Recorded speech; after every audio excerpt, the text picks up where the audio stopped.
मेरे अजीज़ हम वतनों, अस्सलाम वालेकुम। पिछले प्रोग्राम में मैंने बड़े साहब की बात की थी कि उन्होंने प्रेस कॉन्फ्रेंस की और उसमें उन्होंने क्या कहा था कि हमने अभी तक रेड लाइन क्रॉस नहीं की और रेड लाइन क्रॉस करने के लिए डैश डैश डैश ना किया जाए। तो मोहसिन नकवी की बात से भी ये इस बात का अंदाज़ा होता है कि मोहसिन नकवी क्या कहना चाहते थे। ऐवान इक़्तिदार की ग़ुलाम गर्दिशों में खामोश कदमों की आवाज़ बूटों की धमक में बदल सकती है।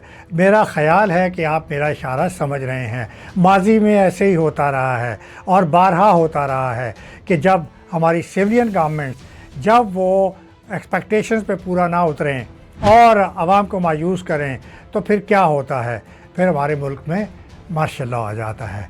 फिर क्या होता है कि फिर भतीजी समधी और भाई भाई की जगह आप फौजी भाइयों का प्रोग्राम शुरू कर देते हैं सुनना। मेरी मुराद है मार्शल लॉ। तो मार्शल लॉ क्यों आते रहे पाकिस्तान में? हमारा ये बड़ा अलमिया रहा है बहुत बड़ा कि हमारी डेमोक्रेसी फ्लरिश नहीं हो सकी।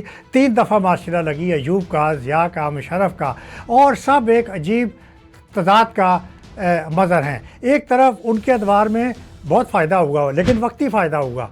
जब भी मार्शल लॉ लगा हमें टेम्परेरी रिलीफ मिला है, लॉन्ग टर्म नुकसान ही हुआ है।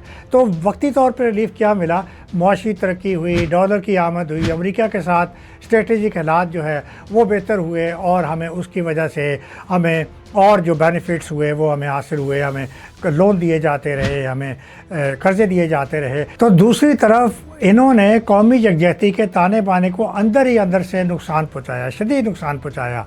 आइए एक ओवरव्यू मैं इसको लेना चाहता हूँ कि हमारे अयूब खान ने क्या किया था कि सर जंग की वजह से अमेरिका का साथ दिया और अमेरिका के साथ हम खड़े हो गए, सीटों सेंटों के हिस्से बन गए और यूएसएसआर के ख़िलाफ़ इत्तेहाद का हम हिस्सा बने, जिसकी वजह से पाकिस्तान को बिलियंस ऑफ डॉलर्स की एड दी गई। ज़ियाउल हक में क्या हुआ कि फिर 1979 में सोवियत वॉर हुई, हमने पाकिस्तान ने अमेरिका का साथ देते हुए मुजाहिदीन की मदद की और सोवियत यूनियन का मुकाबला करना शुरू कर दिया।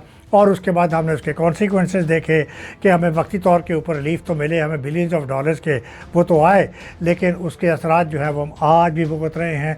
मुशर्रफ दौर की मिसाल ले लीजिए, 9/11 के बाद वॉर ऑन टेरर में हमने अमेरिका का बड़ा इत्तेहादी बनकर अरबों डॉलर की इमदाद की और उसमें भी हमें बहुत से फ़ायदे हुए। और मुशर्रफ के दौर में जिस तरह पहले भी होता रहा, हमें डॉलर्स की आमदनी हुई, मईशत में आर्जी बेहतरी हुई, मिडिल क्लास मजबूत हुई और मुल्क को बड़े कर्ज़े वगैरह मंजूर किए गए। और लेकिन हमारी कौमी ख़ुद मुख्तारी को शदीद नुकसान पहुंचा और हमें उसकी शदीद कीमत अदा करनी पड़ी। मुशर्रफ के दौर में तो फॉरेन डायरेक्ट इन्वेस्टमेंट भी बहुत ज़्यादा आई थी। 2007-8 में तकरीबन 6 बिलियन के करीब हमारी फॉरेन डायरेक्ट इन्वेस्टमेंट आ गई थी। तो लेकिन बात यह है कि अमेरिका की मर्ज़ी के बगैर हम कोई भी बड़ा फ़ैसला करने की पोजीशन में नहीं होते थे और जो भी हम स्टेप्स लेते थे हमें उनके नुकसानात लॉन्ग रन में ये होते रहे कि ये जो कर्ज़े हैं इनका अंदरूनी बोझ बढ़ता रहा और आज हम 138 बिलियन डॉलर्स के मकरूज़ हैं। और इसी तरह अगर अयूब के मुआशी दौर का ज़िक्र किया जाए तो उसमें का भी तारीख पहलू ये था कि सनतकारी और ग्रीन रेवोल्यूशन के नाम पे वहाँ पे जो नुकसान हुआ और जो 22 ख़ानदान बने उसकी वजह से वहाँ भी इकनॉमिक डिस्पैरिटी हुई। फिर वहाँ पे कौमी तफरीक में जड़ें पड़ गई, सियासी धांधली में, और की वजह से वहाँ पे कराची के अंदर जो हुआ, फातिमा जिन्ना को जो शिकस्त दी गई, वहाँ से बंगाली अवाम और कराची के उर्दू बोलने वाले अवाम और गैर बंगाली उनके दरमियान नफ़रत का बीज बोया गया। और उसके बाद जो ये बंगाली नफ़रत जो है ये यूरोप पे गई, खमियाजा 1979 में मशरक़ी पाकिस्तान की अलहदगी की सूरत में निकला। और इस दौरान महाजरों, पठानों और पंजाबियों के दरमियान कराची में खून रेज़ फसादात भी हुए और उन्होंने शहर को एक दफ़ा फिर जला के रख दिया। ज़िया दौर में भी इस्लामी हथियारों की वजह से नस्ली उसमें तो तफरकाबाजी पैदा हुई और जिहाद के ज़रिए हमारे पास जो नुकसान पहुंचा, हमारे यहाँ जो दहशतगर्दी ने फ़रोग़ लिया, हमारे यहाँ जो एक्सट्रीमिस्ट क्लास पैदा हुई और जो मुजाहिदीन है वो हमारा ही गला घोंटने को तैयार हो गए। ज़ियाउल हक ने भुट्टो को फांसी भी दी, पीपल्स पार्टी को गैर कानूनी भी करार दिया, उनके रहनुमाओं को भी गिरफ़्तार किया, उन पर तशद्दुद भी किया, जिसकी वजह से सिंध में शदीद नफ़रत आई। और उस शदीद नफ़रत की वजह से वहाँ भी हमने देखा कि नस्ली फसादात का आगाज़ हुआ। और फिर वहाँ पे देखिए ये हमारा नस्ली मुआशरा तो पारा पारा हुआ, शिया सुन्नी फसादात का भी वहीं से आगाज़ होता है। और फिर जो नई पार्टी जो जन्म लेने वाली थी उसमें कराची MQM, वो इसीलिए वहाँ पे उसको वजूद में लाया गया था कि किसी तरह से पीपल्स पार्टी की जड़ें जो हैं वो मुकम्मल तौर पे ख़त्म कर दी गई। उनके ज़ियाउल हक के इस्लामाइजेशन के भी मुज़र असरात हमने देखे, फिर मुशर्रफ की भी दहशत गर्दी में हमके मुज़र असरात देखे। बलूचिस्तान में हमने जो मुशर्रफ ने गलती की, अकबर बुगटी को 2006 में एक मुतनाज़ा फ़ौजी ऑपरेशन में मारा गया तो बलोच अवाम बिफर गए और हुकूमत से शदीद नफ़रत का इज़हार किया और उनकी अलहदगी पसंद तहरीक को नई ज़िंदगी बख्शी, जिसका ईंधन आज तक पूरे बलूचिस्तान और दीगर सूबों में सुलग रहा है।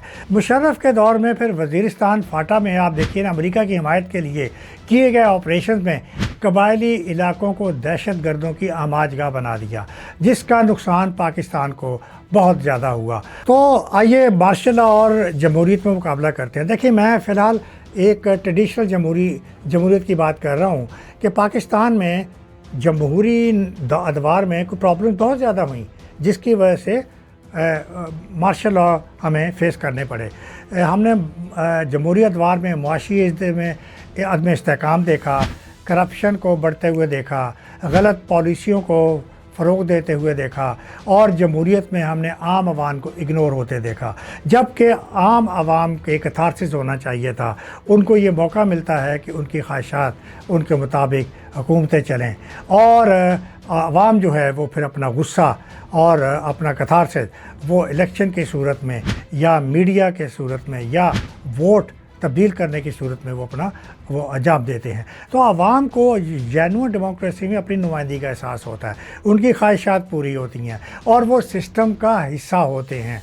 मार्शल लॉ में तमाम फैसले मरकज़ से होते हैं, आवाम खामोश तमाशाई होती है, इख्तलाफ राय को बगावत समझा जाता है और फ्रीडम ऑफ एक्सप्रेशन और हकूक़ उनको फ्रीज़ कर दिया जाता है और नफ़रत की गहरी खंदकें खोद दी जाती हैं। नतीजा क्या निकलता है? कौमी यकजहती का सौदा और हर तरह का कौमी शनाख्त को नुकसान, हमारे माशरे को नुकसान, हमारी मईशत को नुकसान, हमारी सियासत को नुकसान। तो गो जमहूरियत में हमसे गलतियाँ हुई जिसकी वजह से मार्शल लॉ ने टेक ओवर किया, लेकिन इसके बावजूद हमें देखना है कि पाकिस्तान का सर्वाइवल और सेफ़ मुस्तकबिल किस में है। तो देखिए, तो मुस्तकबिल की जहाँ तक बात है, सेफ़ एंड सिक्योर मुस्तकबिल पाकिस्तान का, वो तो फिर जेन्युइन डेमोक्रेसी में है। ये पहली वाली डेमोक्रेसी नहीं जो हमारी फ्रैक्चर डेमोक्रेसी रही, जो टूटी फूटी डेमोक्रेसी रही, जिसमें कौम की ख्वाहिशात को रिस्पेक्ट नहीं दी गई, आवाम की राय को रिस्पेक्ट नहीं दी गई।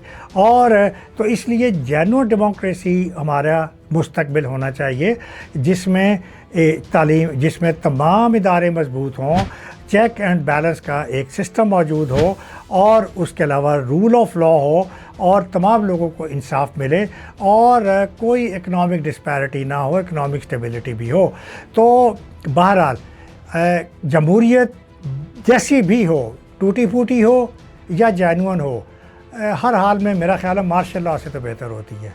तो इसलिए कि मार्शल लॉ के जो लॉन्ग टर्म कॉन्सिक्वेंसेस हैं वो बहुत बुरे होते हैं, क्योंकि आपका जमहूरियत जो है वो बैक ट्रैक पे चली जाती है, वो पटड़ी से उतर जाती है, इदारे आपके जो हैं वो तबाह हो जाते हैं और जो आपका जो एक पॉलिटिकल सिस्टम होता है वो कई दिहाइयाँ पीछे चला जाता है। और फिर जब दोबारा से आप जमहूरियत का आगाज़ करते हो, एक दफ़ा से फिर आपको ज़ीरो से स्टार्ट लेना पड़ता है। तो याद रखें, जमहूरियत एक अमल है जो रुकना नहीं चाहिए। ये एक पौधा है जिसको हमेशा बढ़ने फूलने दिया जाना चाहिए और उसी सूरत में इसकी बका है कि ये टाइम लेता है वक्त के साथ साथ। जब ये पौधे से दरख्त बनता है, ये तनावर इसकी जड़ें होती हैं, फिर इसके जो तना है मजबूत होता है और उसकी जो साए तले फिर पूरी जो جمہوریت کا یہ سایہ، اس کے تلے ساری قوم کو فائدے ہوتے ہیں۔ تو جانے سے پہلے میں ایک دفعہ پھر کہہ دوں، ہم نے جو پچھلی جمہوریت میں غلطیاں کی پاکستان نے، ہم نے میرا خیال ہے میرے حساب سے بہت بڑی غلطی یہ کی کہ ہم نے لوکل گورنمنٹ کو اگنور کیا۔ دیکھیے جمہوریت کی بنیاد کیا ہے؟ جمہوریت کی بنیاد ہے ہی local government, grass root level کی پبلک۔ اور آپ ملک کے اندر ہمارے ہاں ڈیموکریسی اوپر سے آغاز ہوتا ہے۔ دیکھیے ڈیموکریسی اوپر سے نہیں آتی، ڈیموکریسی نیچے سے اوپر جاتی ہے، لیکن ہمارے ملک میں الٹا ہوتا رہا۔ اور ہم نے جمہوریت کے دور میں بھی لوکل گورنمنٹ کو آج تک اگنور کرتے چلے آئے۔ اسی طرح فیئر اینڈ فری الیکشن نہیں ہوتے آئے، پھر اسی طرح اکاؤنٹیبلٹی نہیں ہوئی، اور اسی طرح پھر ہمارے سیاستدانوں کے درمیان بہت زیادہ ہم نے دیکھا ان میں تفریق پائی گئی۔ تو مارشل لاء بھی ایک طرح سے یہ ہماری جمہوری غلطیوں کا نتیجہ تھا کہ جو ہمیں اس کو مارشل لاء کو ایکسیپٹ کرنا پڑا، ورنہ یہ پاکستان اگر صحیح ٹریک پہ ہوتا اور ہمارے سیاستدان ذمہ داری کا ثبوت دیتے اور عوام کو کانفیڈنس دیتے، عوام کو اپنے ٹرسٹ ان پہ بحال کرتے، تو میرا خیال ہے پاکستان کبھی بھی مارشل لاء کا تصور نہیں کرتا۔ تو فیوچر کے دور میں جو مارشل لاء اگر آیا تو، یعنی کہ آج کل کے دور میں، تو آج کے دور میں آپ پھر دیکھ رہے ہو کہ ہر طرح کا کرائسس ہے، پولیٹیکل کرائسس ہے، اکنامک کرائسس ہے، سوشل کرائسس ہے، آپ کا امیج خراب ہے، آپ کے ہاں کتنے صوبوں میں آگ لگی ہوئی ہے، کے پی کے اندر کیا حالات ہیں، آپ کے آزاد کشمیر کے کیا حالات ہیں، بلوچستان کے کیا حالات ہیں، سندھ کے اپنی بولی بول رہے ہیں۔ تو اور وہ بھی ظاہر ہے کہ کوئی بھی نہیں چاہے گا کہ یہ لوگ تو خاص طور کے اوپر یہ فوج نہیں چاہیں گے، مارشل لاء نہیں چاہیں گے۔ تو اس لیے یہ ہمارے سیاستدانوں کو چاہیے کہ وہ سوجھ بوجھ سے کام لیں اور کوشش کریں کہ سارے مل کر ایک پیج پہ اکٹھے ہوں اور کوئی بہتر اور باشعور فیصلہ کریں اس ملک کے لیے، اس عوام کی تقدیر کے لیے اور اس ملک کے مستقبل کے لیے۔ اجازت دیجیے، اپنا خیال رکھیے گا، اللہ حافظ۔